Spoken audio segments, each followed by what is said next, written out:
इसीलिए सिटी के लिए ठीक है, लेकिन अगर आपको हाईवे पे जाना है या लॉन्ग राइड्स भी करनी है, फिर 125 सीसी की बाइक आपके लिए इतनी कुछ खास नहीं है।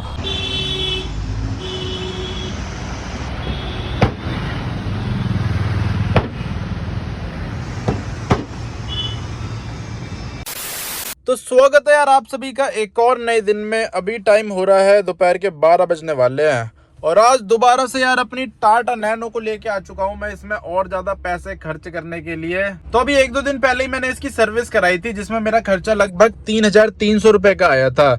लेकिन ना इसमें 2 काम और बचे हैं। वैसे वो काम काफी ज्यादा टाइम से पेंडिंग पड़े हैं, तो इसलिए मैं सोच रहा हूँ उसे भी करवा ही देता हूँ। पहला काम तो इसके सस्पेंशन का है, दूसरा काम है इसकी हेडलाइट का। इसकी हेडलाइट से ना कुछ दिखता नहीं है रात के टाइम पे, एकदम ही बिल्कुल बेकार है, मतलब कुछ भी नहीं दिखता। बाइकों की हेडलाइट से इससे ज्यादा दिख जाता है। और दूसरी चीज है इसके सस्पेंशन काफी टाइम से खराब हो रखे हैं, चू चू चू चू आवाज करते हैं, टन टन टन टन, मतलब बहुत सारी आवाजें करते हैं। इसीलिए एक इसका सस्पेंशन का काम कराना है, दूसरा हेडलाइट का कराना है। अब देखते हैं कौन सा काम हो पाता है मेरे बजट में, क्योंकि मेरे को पता भी नहीं है कितने कितने का क्या काम होता है। हो सकता है सस्पेंशन का काम बहुत महंगा होता हो, अगर महंगा होगा तो नहीं करवाऊंगा।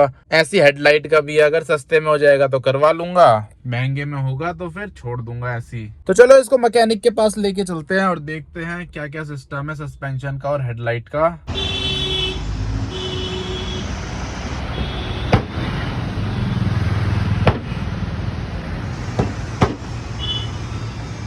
तो यार आज ना अपना लाइट का काम हो पाया ना सस्पेंशन का काम हो पाया, क्योंकि आज यार ट्यूसडे है और ट्यूसडे को ना मार्केट बंद रहता है। वैसे एक काम करवाया मैंने गाड़ी में, अभी फिलहाल हवा भरवा रहा हूँ, उसके बाद दिखाता हूँ आपको। हवा नहीं डली इसमें कई महीनों से, बहुत ज्यादा कम हो रखी होगी।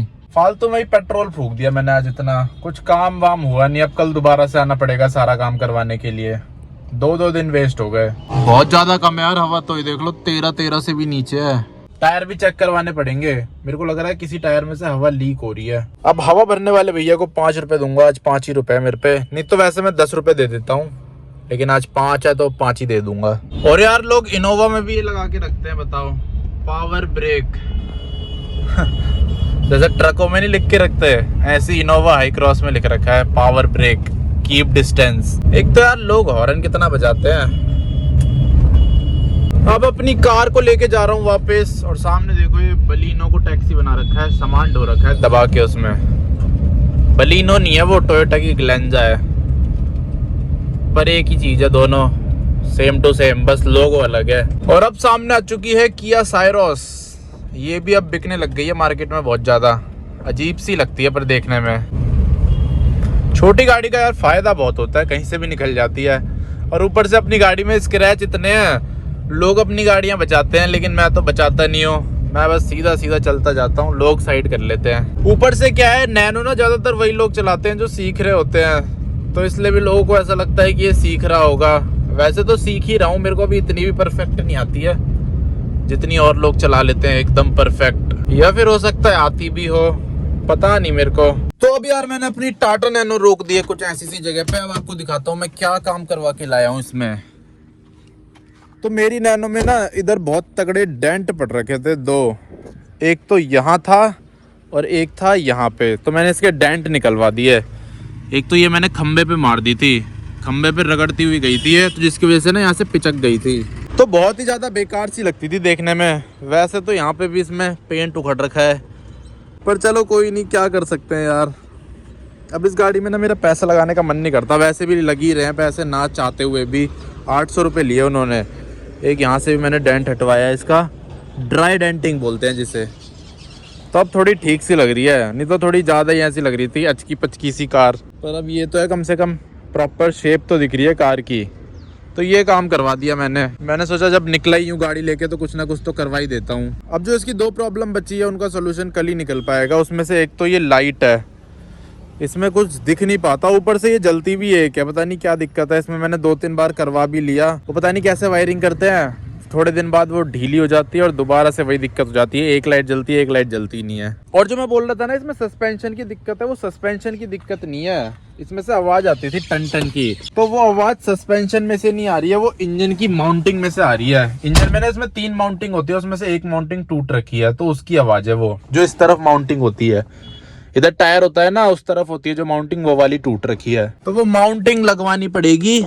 आज भी लग जाती है वो माउंटिंग, पर आज दुकान नहीं खुलती, जैसे मैंने बताया था ट्यूसडे है, तो जिसकी वजह से आज अपना काम नहीं हो पाया। अब वो काम होगा कल, तो कल जाऊंगा दोबारा से इसको लेके और खर्चा करके आऊंगा। ये लगा लो 1500 रुपये तो लग ही जाएंगे, और अगर मैं लाइट का काम कराता हूँ तो 1500 और मान लो 1500 2000 रुपये इतने लग जाएंगे। तो अब टाइम यार शाम के 4:50 हो रहे हैं और फिलहाल अपनी हॉर्नेट 125 में आ चुका हूँ। वैसे ये जगह नैनो के खड़े होने की है, लेकिन नैनो ना अभी पीछे खड़ी हो रखी है। अभी दिखाता हूँ क्यों खड़ी है वो पीछे। स्क्रीन साफ़ कर देते हैं। हमारे यहाँ धूल मिट्टी इतनी होती है, रोज़ गाड़ी साफ़ करो रोज़ गंदी हो जाती है। चलो हो गई है कोल्ड स्टार्ट। देखो यहाँ पे ऐसे ईंट पत्थर रख रखे थे, तो जिसकी वजह से मेरे को नैनो यहाँ पे खड़ी करके जानी पड़ी। यही तो झंझट है हमारे यहाँ कार वार ले जाने में।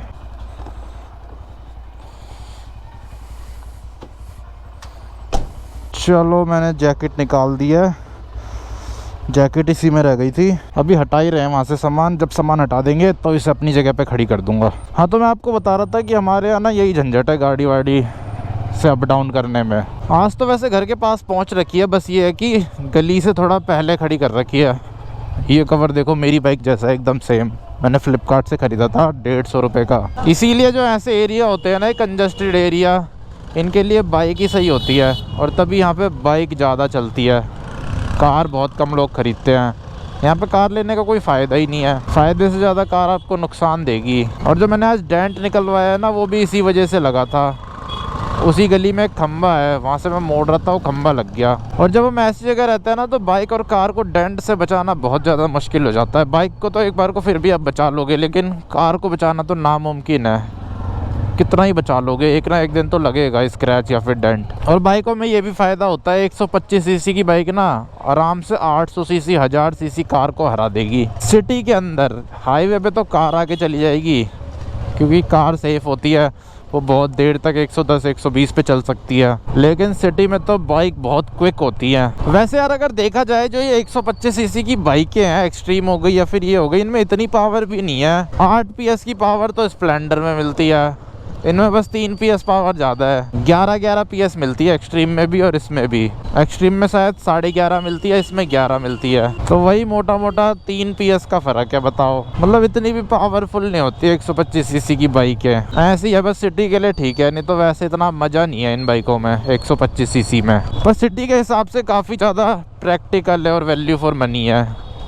एक तो स्पोर्ट्स का लुक, एक तो स्पोर्ट्स बाइक वाला लुक मिल जाता है आपको, पावर नॉर्मल मिल जाती है सिटी के हिसाब से, और दूसरी चीज़ ये है मेंटेनेंस कम रहती है, माइलेज अच्छी रहती है। इसीलिए सिटी के लिए ठीक है। लेकिन अगर आपको हाईवे पे जाना है या लॉन्ग राइड्स भी करनी है, फिर 125 सीसी की बाइक आपके लिए इतनी कुछ खास नहीं है। 125 ही रहेगी। हाईवे के लिए ना आपके पास कम से कम 150 या 160 सीसी की बाइक होनी ही चाहिए, तभी मज़ा आएगा हाईवे पे, वरना तो बेकार है। वरना आपकी बाइक स्प्लेंडर की तरह चिल्लाती रहेगी 100 की स्पीड में, जैसे एक्सट्रीम और ये हॉर्नेट 125 चिल्लाती है 100 की स्पीड में। ये देखो B6 हमारे यहाँ भी ले रहे हैं लोग। ओ भाई, अभी चूहा आ जाता मेरे टायर के नीचे, बच गया। देख रहे हो, ऐसे ऐसे गाय भी आ जाती है। आज मेरे लिए लगता है सेफ़ नहीं है बाइक चलाना। कभी चूहा आ रहा है, कभी गाय आ रही है सामने। अपना नॉर्मल आराम से चलाते हैं। वैसे भी जो लाल बाइकें होती है ना, वो थोड़ी ज़्यादा खतरनाक होती है। लाल गाड़ियां वैसे लेते नहीं है लोग जल्दी से, क्योंकि लाल कलर होता है डिस्ट्रॉय करने वाला कलर होता है लाल। एक तो यार कार से बाइक में शिफ्ट करो और बाइक से कार में शिफ्ट करो ना, तो बहुत कन्फ्यूज़न होती है मुझे, पता नहीं क्यों। आज मैंने पूरे दिन कार चलाई है, अभी मैं बाइक चला रहा हूँ ना, तो गाड़ी वालों के पीछे खड़े हो जा रहा हूँ, क्योंकि इस रोड में कार को ओवरटेक करना थोड़ा मुश्किल सा होता है ना, खासकर नैनो से, तो इसीलिए ज़्यादातर पीछे ही चलना पड़ता है। और जब मैं नैनो चला रहा था तब मैं क्या कर रहा था, बाइक की तरह ना सारी गाड़ियों को ओवरटेक करने की कोशिश कर रहा था। यहाँ तक कि फॉर्च्यूनर को ओवरटेक करने की कोशिश कर रहा था, जैसे बाइक में कर देता हूँ। लेकिन फिर वो भाग नहीं पा रही थी। फिर याद आ रहा था, अरे मैं तो कार चला रहा हूँ, वो भी नैनो। बाइक तो कर देती है वैसे, 125 सीसी की बाइक भी आराम से कर देती है ओवरटेक बड़ी गाड़ियों को ऐसे रास्तों में। 125 सीसी की स्प्लेंडर भी कर देगी, स्कूटी भी कर देती थी मेरी। तो इसी के साथ अब पहुंच चुका हूं मैं साकेत। इस जगह की वाइब्स ही अलग है। तो अब देखो यार कितना अंधेरा हो चुका है, अब 6 बजने वाले होंगे। तो अब इसे नैनो को अपनी जगह पे वापस खड़ी कर देते हैं और एक बार ना इसका थ्रो दिखाता हूँ आपको कैसा है। ये देखो कुछ इतना दिखता है इसकी लाइट में।